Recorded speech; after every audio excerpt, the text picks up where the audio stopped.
consistent failure will absolutely destroy you. And that's going to be fatigue, because you throw your hands up and go, I don't even know why I keep doing this. And that's a red flag, because if you're at that point and you're talking to yourself and going, well, I'm upset the missus and the kids freaking hate me, and there's clients that just, none of my clients are happy, and I'm spending more money on projects than I budgeted. Like, all of that, they, my friend, are your red flags. And so you've got to evaluate where you're sitting. And this is the important, because when you hit a milestone, whether it's a 6-month, a 3-month, a 12-month, if you've not hit those goals, then you need to evaluate, make assessment, and then be prepared to make the adjustment to ensure that you live to fight another day, guys and girls.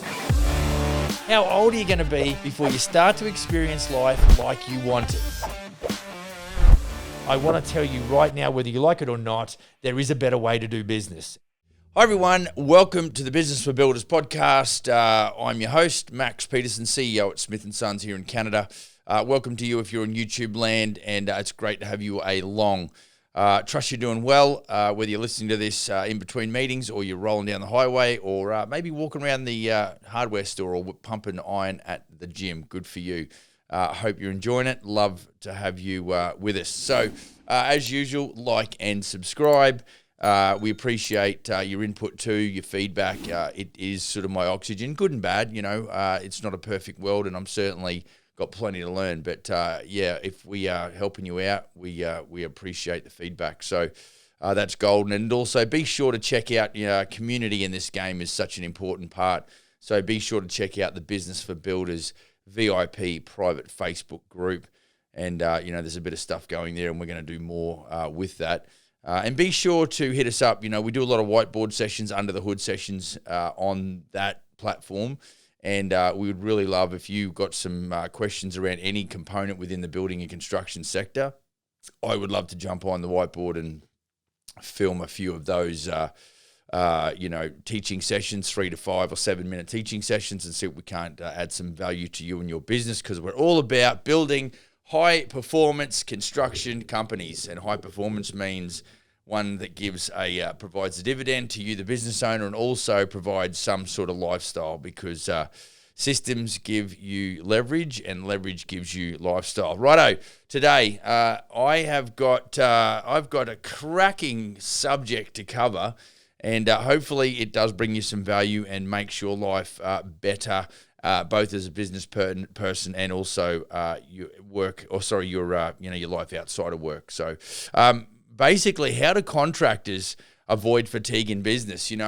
It's funny because, I've said before that we're not robots, and everyone's nodding their head going, yeah, sure, absolutely. And I don't believe that we live to work. I think we work to provide ourselves the income and the cash at bank and all that sort of stuff to be able to go and do what we want to do, go play and go and buy those toys. That's the end goal. I do know that I enjoy the game, but I certainly also enjoy motor racing and, going to sporting events and playing rock and roll and stuff like that. So I don't believe that we're here just to sort of make the dollar, although the game can be rather energizing and exciting. But in that process, I think that because of the failure rates in the building and construction sector, and they are significant, 50% after the first 5 years and 90%, after 10. So you really have got a 50-50 chance of making it. I think a lot of that comes down to the fatigue of the business owners. So what I'm going to do is I'm going to cover off, I've got a quick 10 points. So if you've got a bit of a drive ahead of you, that's going to be awesome, because what we're looking at today is how contractors can take several measures to avoid fatigue and also maintain the energy levels. And I think sometimes there's definitely, hills and valleys where I'm fairly motivated and I'm upbeat, and then, something happens and it rocks me emotionally, whether it's in the business or out of the business. And all of a sudden I feel like I'm, not kind of as sprightly as what I normally am. But I think we've got to understand that there's nothing wrong with that. I think what you've got to make sure is that, it happens to us, and it's something we've just got to go through. We can't turn it off. We're not a computer that you can just sort of reboot. It's something that you've really just got to focus on, developing ways to recognize it, and then, of course, taking or having the ability to then go down and really just get through it and maybe just improve your situation. So really quick, I'm going to be as swift as I can. The first one here, so we're talking about how you can avoid fatigue and sort of maximize or maintain certain energy levels within your business. First one here is priority time management. Contractors should establish a well-structured schedule and allocate time for specific tasks. This allows for better planning, reduces stress, and prevents overexertion. So, I think what, I would get accused by my lovely wife of being late a lot of the time. And when I sort of started to analyze that, because she wasn't wrong, what I figured out, it was like I was trying to do too much in the time allotted. That was the problem. And so this is where prioritizing your time management comes down to it. Don't say you're going to do something when you've already got 10 things on your list to do, because by the time you've said it, you've already realized that you're never going to be able to actually fulfill that commitment. And so this is where, part of time management is creating a routine. It can be as simple as this. I don't stand, at my, my closet and go, what am I going to wear to work today? It's like it's going to be jeans and a black business shirt, or jeans and a black T-shirt with Smith & Sons on it. It's just the way it is. And the reason I like that is because I don't have to waste time. So when we're talking about prioritizing time management, I have to waste time going, oh, what should I wear today? It's just like there, those socks go. And it's just like that. And it's boring. But why would I go and exert energy in a place that really has zero ROI? So what we're trying to do is whatever our routine is during the week, we are a sum total of the decisions that we make and the way that we live our life week on week, month on month, year on year. And so if there's parts in what we're trying to do is, because I know that as a business person, you're going to try and get more shit done. The problem is we still try and hang on to shit that's redundant, that we should jettison, because we need that space in our routine. Understand that we have a finite amount of resource in between our ears and in our humanity, and so at some point there's only so much that can fit in our personal trolley, if you like. So you really got to look at it, working out what that structure is going to be. I know that one of my guys is having a challenge with, finding guys and things like that. And he's trying to balance between sales and actually on-site work, where he doesn't want to be on the tools, so to speak. He doesn't want to get off the tools. He's not got a problem with that. But when you're trying to develop a business, something's got to give. And so this is where it's like, all right, what do I do? Do I scale down the amount of inquiry that I get, the amount of quotes that I've got to do, the amount of jobs that I go to contract on? Because I am now going to have to be a one-man band, maybe with a helper, until such time as I get someone that can fill my shoes in that role, which is now going to free me up from being on site 5 days a week to 2 days a week. And now I can actually get in the office and I can start meeting clients and I start getting the ball rolling with projects. So really look at your schedule and allocate time for specific tasks that need to be done. And it's all about, prioritizing that which is important to you and your ultimate success. And I think success can be just, during the week. It's like you get to the end of the week and you go, great, got shit done. I think every day we've got to have three tasks we've got to do every day. I think 5 in a week we want to have maybe 5 goals that we want to hit. And those tasks should be helping us hit those goals. And we should it should be a wash, rinse, and repeat. This is not something you just do for 1 week or 1 month. This is something that is important. It's no different to if you're a framing carpenter like I was, that there's a certain way you build a house, and you just don't put the cart before the horse. So think about that. Prioritize your time management. Right. Second thing, delegate tasks. Now, we're really focusing on at the moment, right, when we get a human in our business, what are we doing to really help demonstrate what it is that the benchmarks and standards in our businesses are? And then, because if we, can come up with that system whereby we demonstrate and then we observe what they do and then we give them a crack and then we tweak their performance and we try and make those adjustments to make them better. When we're delegating tasks, what we find is that we think, Red Seal carpenters, if you're in Canada, we think that if you've got that red seal credential as a carpenter, it's the be all and end all, but it clearly is not, based on my personal experience. So what we've now got to do is go, right, duly noted, you've got a red seal. That's excellent. That means, you've done some carpentry hours. But what we've got to make sure is that his or her perception of what he is or her, whatever he or she is good at, we've got to make sure that we appreciate that it's at the level that we want, because their perception might be, because remember, perception's stronger than truth. Their perception of their skill set might be in a position where they think they're the cat's pajamas, but then when they start mixing with somebody else who's been in the game a little bit longer, certainly that exposes that, whether it's the truth or whether it's just a perception. So delegating tasks is essential to recognize when you're taking on too much work. You should delegate tasks and outsource certain responsibilities to capable individuals or companies. This helps distribute the workload and prevent burnout. And burnout is an absolute thing. When you wake up in the morning and you don't know whether you're punch board or drilled, and you don't know who you should call first, and you're having trouble in your decision-making process, my friend, you are on the threshold of burnout. That is a fact. And I'm telling you, if you don't address that, there's some catastrophic failures that can happen in your business because of your it's almost like your lack of attention to detail. But certainly personally, in relationships and your own person, you can suffer greatly. So please think about delegating tasks.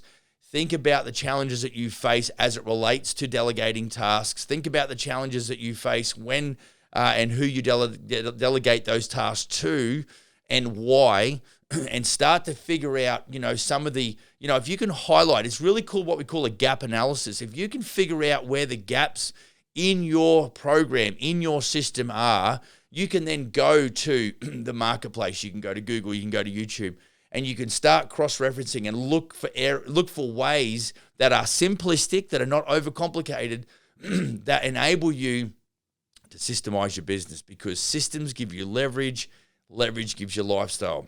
Okay, number 3, set realistic goals. I think, contractors should set achievable goals and avoid overwhelming themselves with unrealistic expectations. Breaking larger tasks into smaller, manageable milestones can make contractors more attainable, make goals more attainable and prevent fatigue and prolonged efforts. So, if you want to prevent fatigue because you're just constantly doing stuff that's taking way longer than it should, all the more reason for trying to set the goals where you can get stuff done. And I think the best thing, really, goal setting is just starting with the end in mind. Now, if you've got a 12-month goal, what you might do is you might break that down into micro goals and tasks that today, if I do this, it's going to help me achieve this in the long run. If I get this done this month, this is going to help me, increase my revenue by the end of the financial year, or whatever the case may be.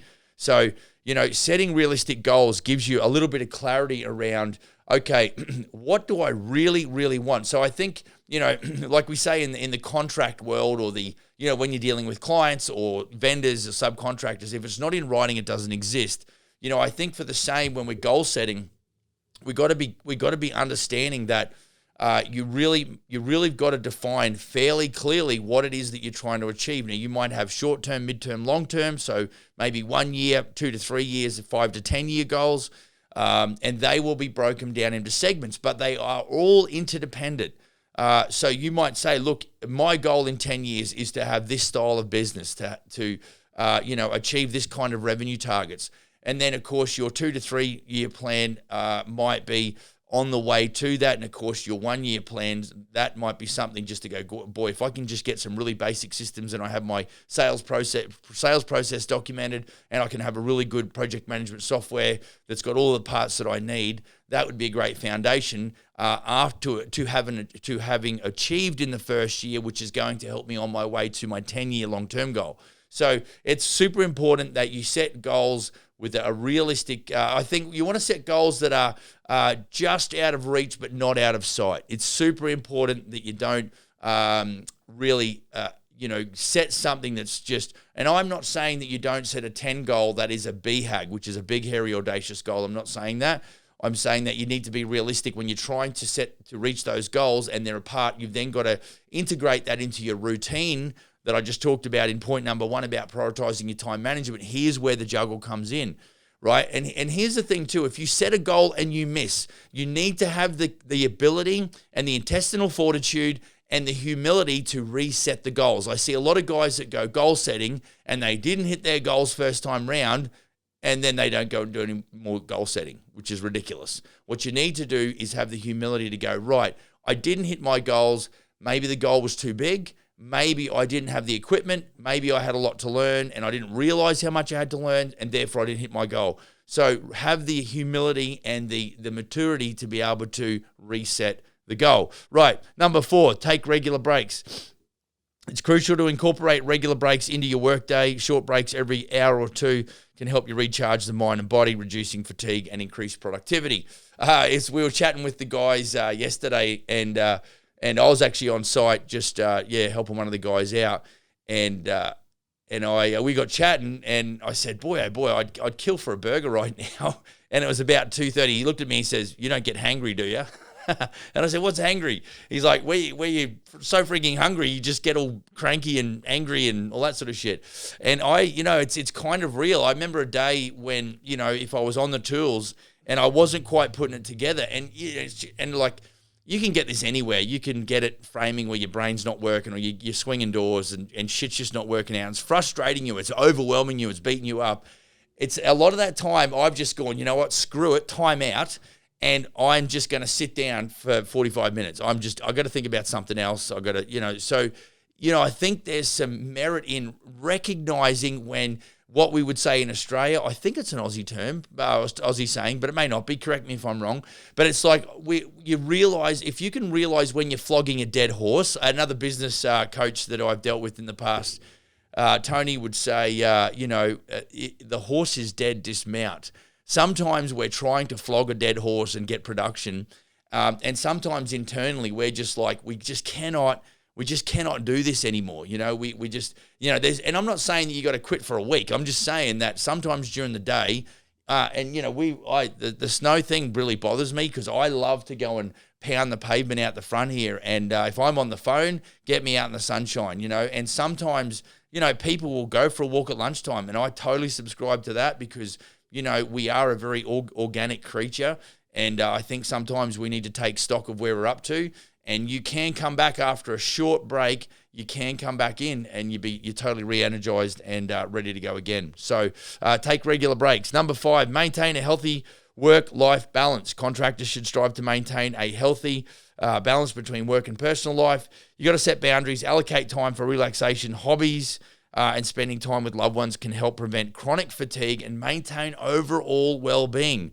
I would say this probably is the worst thing that it's probably the thing that I'm not good at, because I'm so committed to my business partners. I'm so committed to my general contractors as part of the group, and I'm so committed to their clients and this brand. It sometimes gets in the way. And I know over the last 4 years, I haven't done much of what I just read out then at all. I've not spent enough time, really maintaining a healthy work-life balance. It was always work, and it was 6.5 days a week. And, I think sometimes when you throw yourself at it for that much time, that consistently, I think what happens is not that it maybe hurts you physically. I don't believe I'm any worse off physically or mentally or emotionally because of it.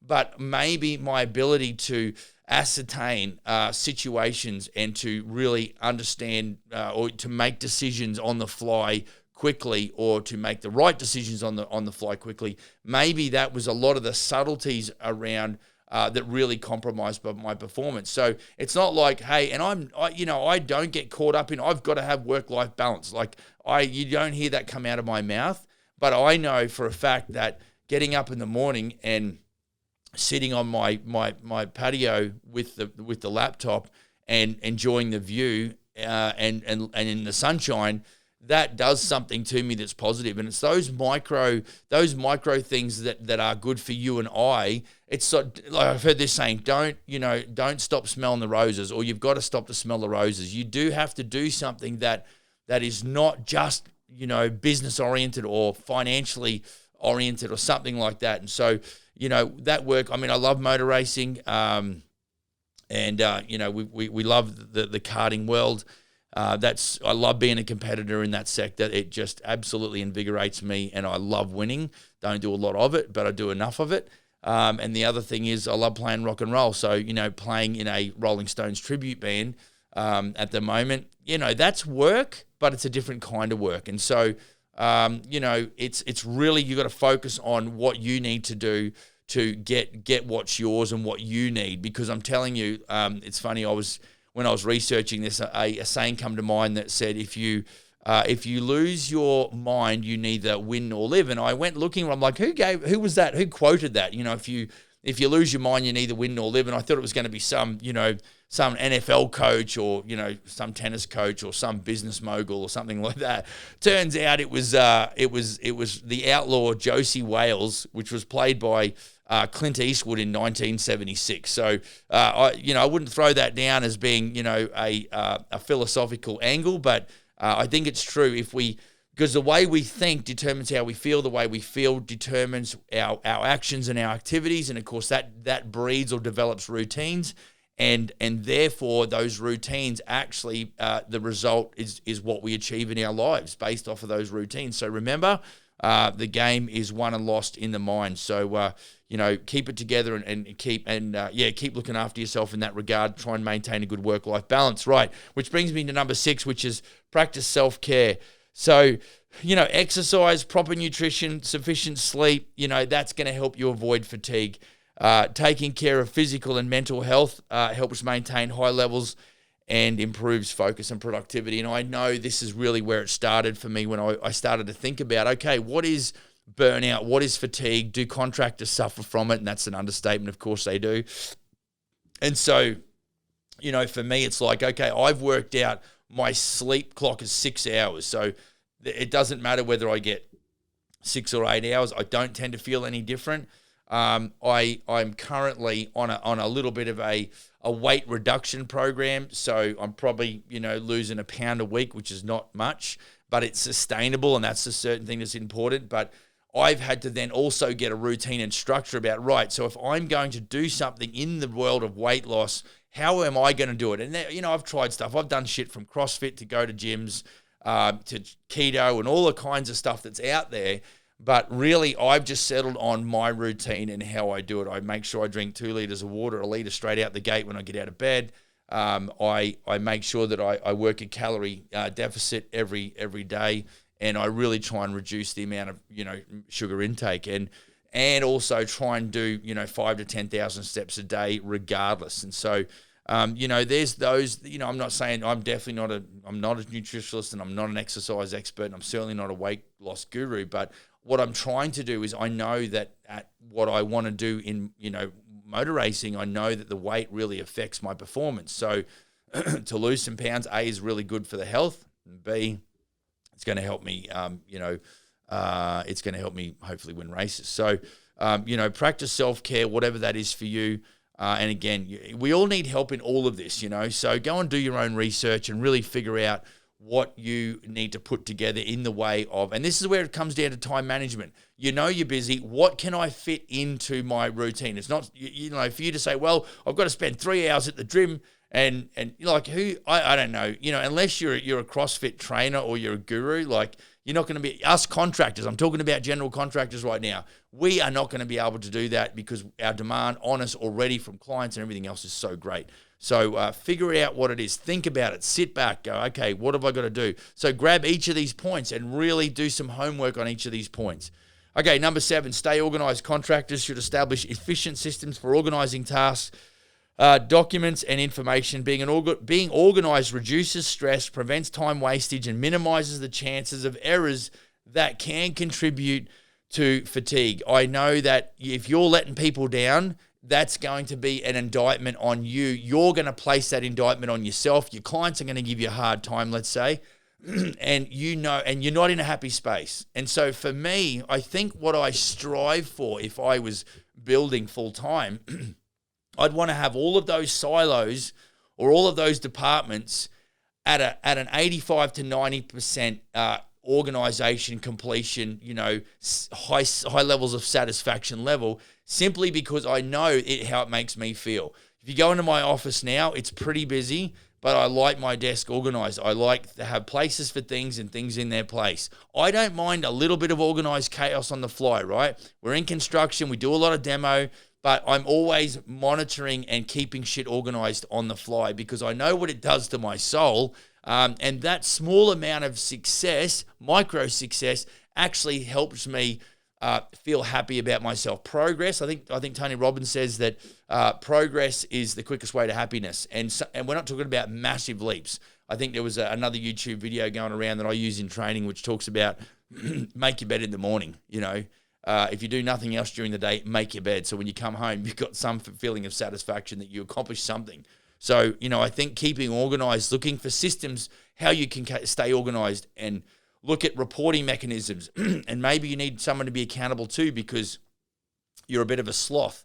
And maybe you're an outgoing people kind of person and this micro detail is not your forte. Well, you need to find systems or humans that can support and help you and build infrastructure around you because you are a good, flamboyant salesperson, but you're not really doubling down on staying organized and keeping things systemized and looking at those reporting mechanisms to make sure that you're keeping your eye on the ball. So, you need to really establish those systems to be able to keep you organized, and that will help you reduce the amount of fatigue in your life.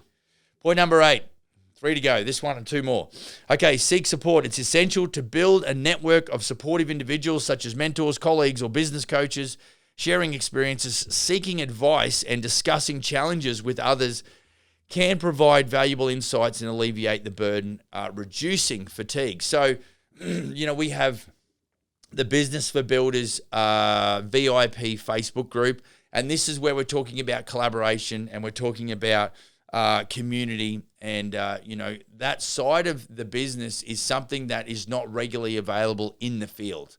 So, of course, we're in the franchising sector as well. And so we're really, pretty excited to, build a group of general contractors where that community collaboration and camaraderie is very strong. And so we didn't want to keep that to ourselves. So we put that in a Facebook group, and it certainly, it has the ability to just provide a bit of a fallback, somewhere where it can, questions can be asked, and somewhere where you can pick up information that's, you watch it and you go, wow, never knew that. And I guess, at the moment, there is so much information, trying to get reliable information. So this is why we're kind of trying to be everywhere, because we believe in what we do as a franchisor with our general contractors, our franchise general contractors. And so, we just want to be a source where you can go to and say, okay, they got some runs on the board. They're in 3 countries. What comes out of their mouth has to have some level of reliability above what is probably just in the general marketplace. So be sure to, we're not designed to live on an island. We're not, we're not meant to fly solo per se. I think there's a lot of individuals in the general contracting world. I think I see a lot of guys with really healthy egos, and sometimes they think, no, I can do it by myself. I got this, and I think that's good, but you've got to have some humility in equal measures to balance up that ego. Otherwise, you're really going to drive yourself into the ground, because there's a saying, faithful are the wounds of a friend. So, whenever someone in my circle comes up and gives me a nudge and go, Max, what you're doing there is a bit shitty, or it doesn't seem like it's the right thing, or whatever. Now, I don't automatically respond. I go, oh, well, thanks for raining on my parade and making me feel like a knob. But if I respect that person because they are in my core, it's likely that I'll go away and consider that, because if I don't have ego and humility in equal measures, I'll disregard that, because it's like, you don't know me, I know me the best, blah, blah, blah. And then that's the ego taking control of your decision-making process. But you need to tone it down a little bit, increase some humility, and go, I wonder if that person who's got nothing to gain from telling me that, maybe I need to consider what he's talking about. That infrastructure, that support network is absolutely critical to your success long-term, my friend. So please find what it is for you. Look at how you're doing business, and look at consistency. If you have more than one person come and talk to you about that, it's highly likely, dude, that there's something going on in your life, or in your business life particularly, that you probably need to tune up. So, really just trust people that do care for you and that only just want to help. But be careful that you haven't got people that are raining on your parade unnecessarily as well. So always try and test and measure anybody's advice just for correctness, okay? Number 9, automate and streamline processes. We talk about delegating, so delegate, automate, or detonate, So utilizing technology and automation tools can help us streamline repetitive tasks and optimize efficiency. This can save time and energy, allowing contractors like us to focus more on critical aspects of our businesses, which is exactly what we want to do. So, I think there's so many things digitally now that are so much more accessible. I know I roll around with an iPad Pro. I leave my laptop in the office, and it just allows me, because as long as I've got service, I guess, in most cases we do, it's got a little SIM card in it, so I can, for data, I can get access to all of our software on a good size screen, and it's fairly convenient to carry around. So we really want to streamline systems, but particularly or specifically, you want to have access to information, because if you're running multiple projects with multiple clients, and each one of those projects has a very in-depth, especially in the renovation and remodeling world, the communications between subcontractors, suppliers, and also clients, it's important, because I can't keep all that info in my head. It's impossible. I've got to have really quick access to it if I need it. I can't be like, well, I've got to go back to the office and print out that document. No, those days are gone, my friend. We need to have that automation and streamline processes where we can get to the information, get that information passed on, make a decision, keep the project moving, or make the correction, or make the change, or whatever it is that we need to do. So those are repetitive tasks. We need to optimize systems around execution to make sure that we can really deliver those repetitive tasks without too much of burning up our brain and the way that we think. All right, point number 10, regularly, and this is super important, number 10, regularly evaluate and adjust. We should periodically assess our workload, performance, and stress levels, guys. I can't stress that enough. I think you need to understand that stress is not a bad thing. Neither is fire. But if your house catches on fire, fire is all of a sudden a bad thing. So stress is resistance when you go to the gym, after I bagged it going to the gym. But if you go to the gym, muscle mass is created off the back of resistance. So resistance builds muscle mass. I think in our businesses, we've got to not downplay stress. And I'm not saying you got to take on a shit ton more than you need. And I've had my fair share over the last 10 or 12 months. What I'm saying is that if there is an oversupply of stress on you, you need to figure out how you're going to adjust your routine to reduce the amount of stress. I think if you're in business for yourself, it's never going to go away. And so you got to make sure that you've got means and mechanisms to be able to handle that. So self-assessment helps us identify potential sources of fatigue and enables us to make the necessary adjustments to our work habits, our routines, and our strategies. So this is why it's important when you set, let's say, a short-term goal of 12 months and you get to the 11th and a half month and realize you're nowhere near that goal. What did I just do that disabled, me being able to knock that out of the park and get it done? And I think what we focus on mostly is the successes in our business, which is great. It's great to see some of my guys getting awards and getting recognition in the industry and things like that, which they do. But what we've got to understand is there is power in failure as well. As long as we are failing forward, and as long as we are not, our work-life balance is overtaking. So we're not, as long as our failures are not really having a massive impact on our personal life. Because if they are, that means that your workload is just too much. You're trying to do too much. You're taking on too much. You're dropping the ball too much. So, how you look at, because consistent failure will absolutely destroy you. And that's going to be fatigue, because you throw your hands up and go, I don't even know why I keep doing this. And that's a red flag, because if you're at that point and you're talking to yourself and going, well, I'm upset the missus and the kids freaking hate me, and there's clients that just, none of my clients are happy, and I'm spending more money on projects than I budgeted. Like all of that, they, my friend, are your red flags. And so you've got to evaluate where you're sitting. And this is the important, because when you hit a milestone, whether it's a 6-month, a 3-month, a 12-month, if you've not hit those goals, then you need to evaluate, make assessment, and then be prepared to make the adjustment to ensure that you live to fight another day, guys and girls. So look, if you implement these types of strategies, you can reduce the fatigue, you can enhance your well-being, and you can maintain sustainable levels of productivity and success in your business endeavors. And that's what we want to do, folks. We're about delivering construction services at the highest level and building high-performance, profitable building companies. Folks, like and subscribe.